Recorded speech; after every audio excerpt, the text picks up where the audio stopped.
Now let's dive right in. We begin the evening with Congressman Peter King out of New York. Congressman King is consistently ranked among the top 10 most bipartisan members of the House of Representatives, and we are delighted to be kicking off this evening's conversation with him. Welcome, Congressman King. And joining the Congressman on stage is my colleague, The Hill's Editor-in-Chief, Bob Cusack. Gentlemen.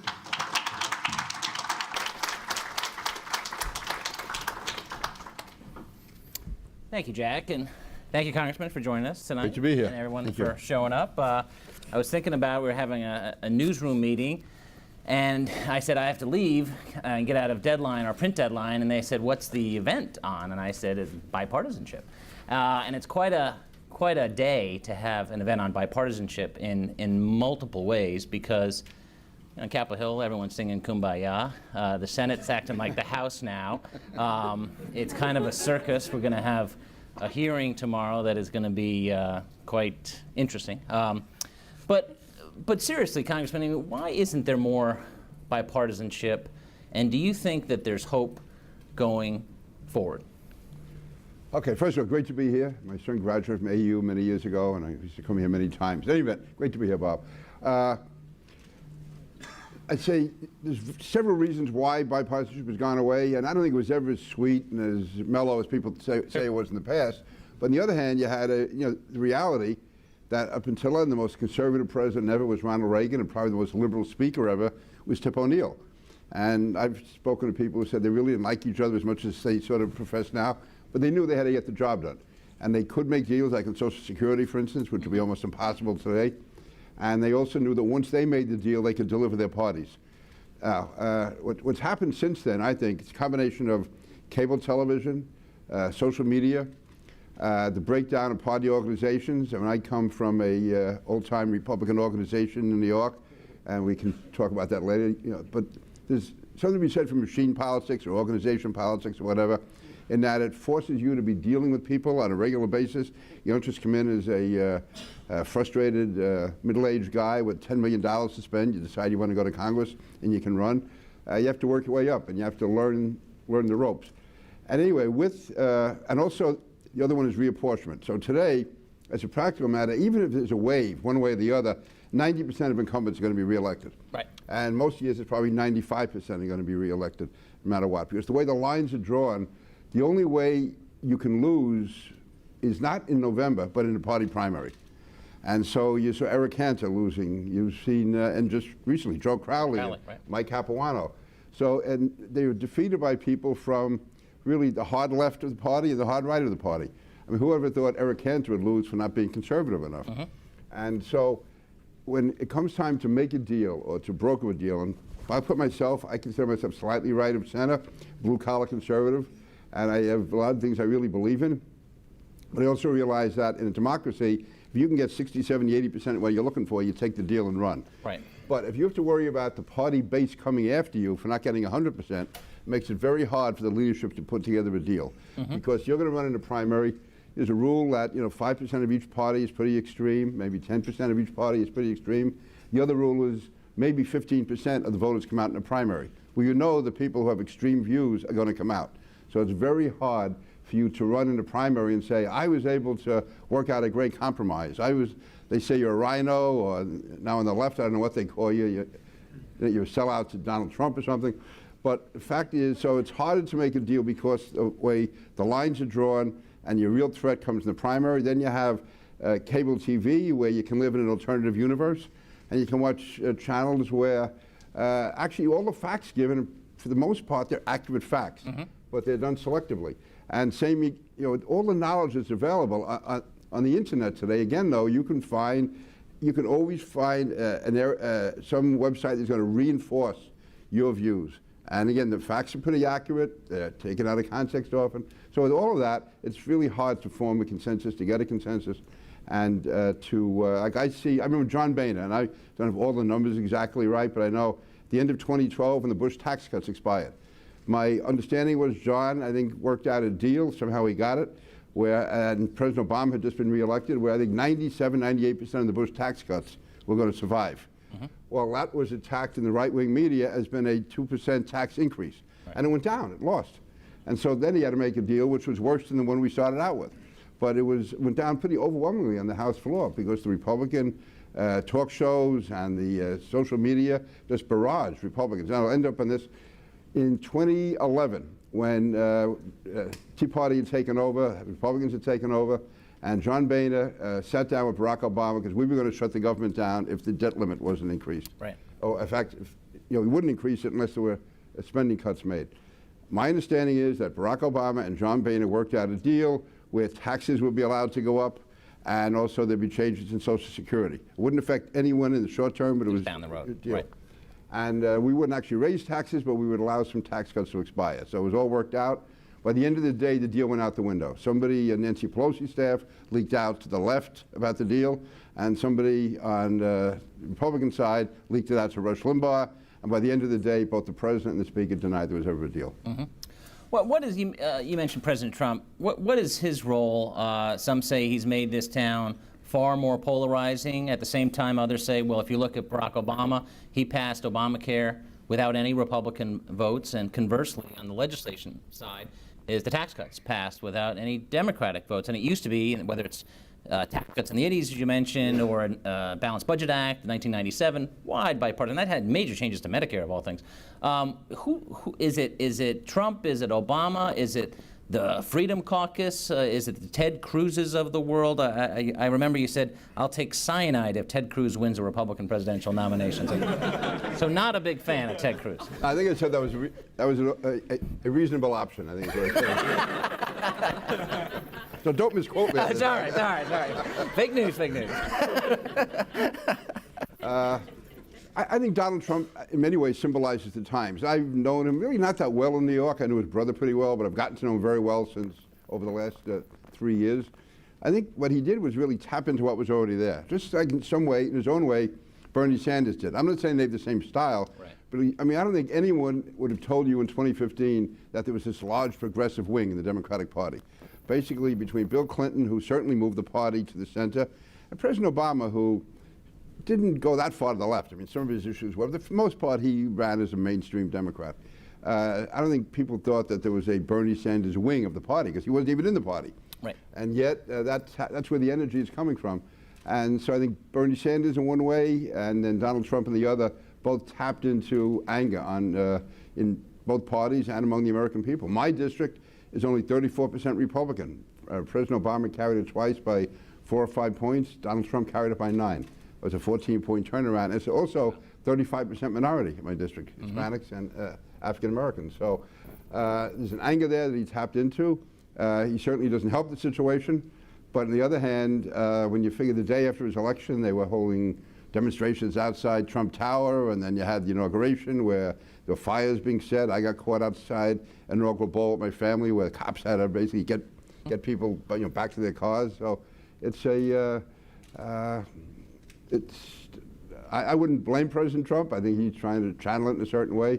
And again, I haven't seen much conciliation coming from the Democrats either. So I think both sides. By the way, people say in politics that you always hear, people, why can't you get along? Why can't you work things out? As soon as you do, you're called a traitor. So I mean, it's really there's really these competing or these alternative theses out there. So, a lot of people say that President Trump is not an ideologue, and he has had Republican majorities, just like Obama did. That Mitch McConnell famously said, well, Obama didn't call me in the beginning of the Congress because he didn't need to. He had the votes to pass the affordable. So, number one, first two-part question. Number one, do you think, what are the chances that the House flips? And there certainly are going to be more Democrats, barring something really unusual, in Congress next year. So do you think, regardless of whether the House flips or not, there could be some type of bipartisan agreement on infrastructure, or maybe immigration, or something else? I wish they'd started with infrastructure rather than health care. And I'm saying this now as a New Yorker. I think, and I'm not quoting him on this, but I think that Chuck Schumer sort of looked forward to sitting down negotiating with President Trump. 2 New Yorkers, each guy thought he was smarter than the other. All right. They go in the room. I think if we had done that infrastructure, there would have been more grounds for the two of them to work something out. Once it became health care, I mean, they were demonstrating outside Chuck's home in Brooklyn that he was too conservative and not liberal enough. That's right. And so basically, it took away his ability to negotiate. President Trump was, again, we had people in our party who wanted a totally pure health care reform, from their perspective. So listen, I hope the Democrats don't take over. Obviously, there's a trend that's going toward them, but it's a long way from now to Election Day. And but any time there's an off-year election, in the first off-year election of a president's term, it can be tough. And but again, I've seen different type polls, and it's just like I saw them in 2016. So I would say right now it's probably 50-50. But you're right, one way or the other it's going to be close. And if Republicans do hold it, it's going to be probably pretty tight.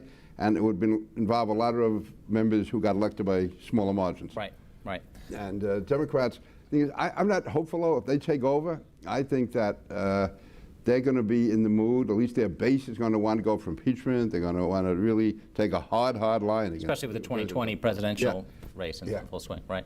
We're going to open up for questions. We have a few minutes left, so if you have any questions for the Congressman, please raise your hand.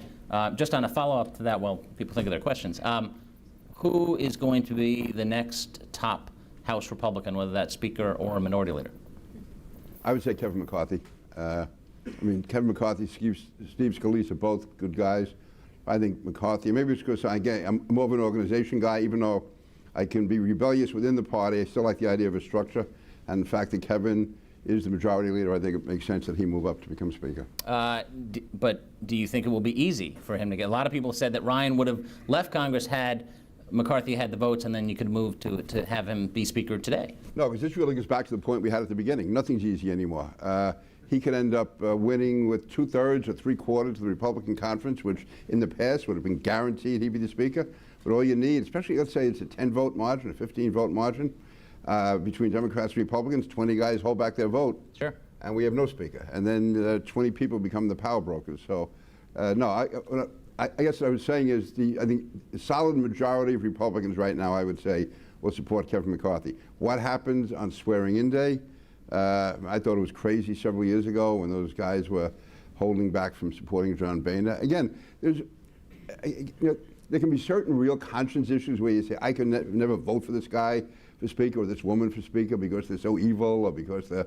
But the fact is, if the overwhelming majority of your party votes for someone, party loyalty has to mean something. Otherwise, we end up like, the Italians have had 90 governments since World War II, or you had, the Third French Republic, was one after the other was collapsing. We don't want that. We want a certain amount of stability. So we can kill each other behind closed doors, but once we get a choice, I think Tip O'Neill was elected Democratic whip at the time by like 1 vote or 2 votes or something, and if they had held back on the anyway. Yeah, it would have been a mess. Yeah, right, yeah. right. Any questions from the audience? Right here. Congress, is this on? It is on. Can you hear me?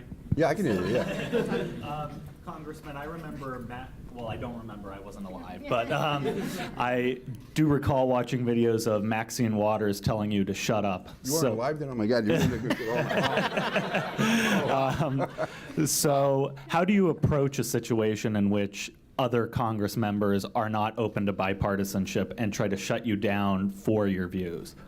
Actually, I'm not that sensitive. I mean, we say worse things than that in New York. So what was that? What happened back then? Oh, I was on the banking committee, and this was during the Whitewater hearings in the summer of 1994, and I was I was like one of the guys at the bottom level, and now I'm number 1 in seniority. But anyway, I was the bottom level, and I was interrogating or questioning Maggie Williams, who was Hillary's chief of staff, and it had something to do with what happened in Vince Foster's office.